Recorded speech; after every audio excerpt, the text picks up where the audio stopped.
In this video, we are going to construct pie and bar charts using StatCrunch.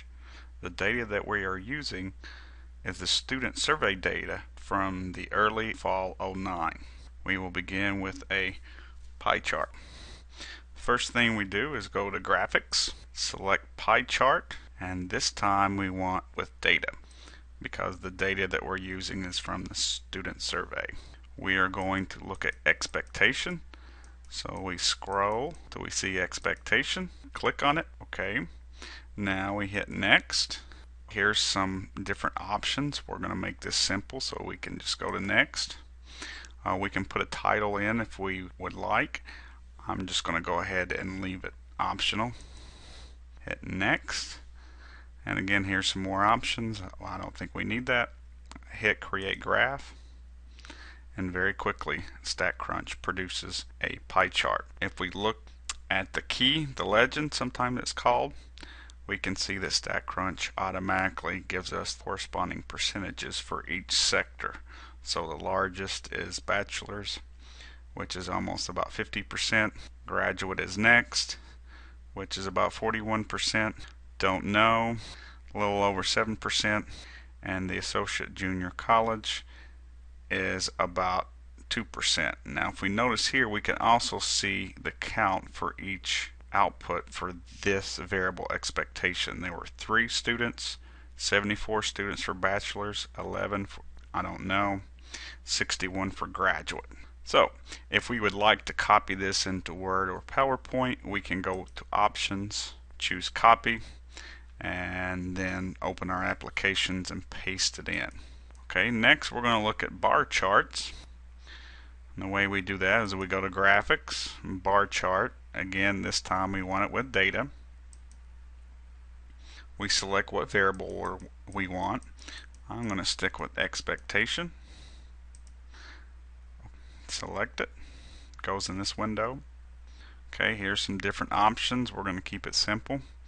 We can go to next. Now we can change this as far as a frequency or relative frequency. Let's do a frequency first and then we'll do a relative frequency later. So let's hit next.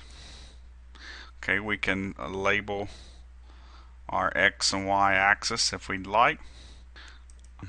And again, here's our last option. I'm just going to leave that default. Hit create graph. And very quickly there's our bar chart. Now I'm going to adjust this size a little bit so we can sort of see it. Expectations down here. Here's the associate junior college. Here's the bachelor, I don't know, and graduate. And here's the corresponding frequency. There's 20, 40, 60. Okay, let's say we're more interested in the relative frequency than the frequency. Instead of a count, we would like this a decimal or percent. How can we do that? Well, we can go to options and just change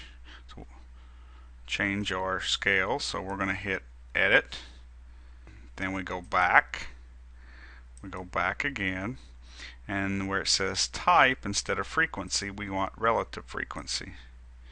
Then hit create graph, and again we see it's the same graph, but this time the vertical scale is a relative frequency as opposed to just a frequency, a count. Okay, so we can see about 50% are bachelors, and that's what we expected. We saw that from the pie chart. Now, our last type of bar chart is what's called a Pareto chart, and it is a bar chart where bins start with the largest and we have descending order. This is known as the 80-20 rule. Okay, now the way we construct that is, again, we go to graphics, bar plot with data. We want to select expectation, hit next.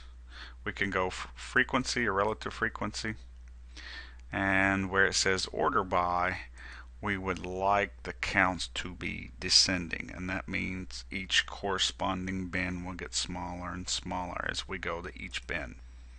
Okay, we could name the axis if we'd like, hit create graph, and very quickly we have a Pareto graph involving expectation. And this concludes this video session.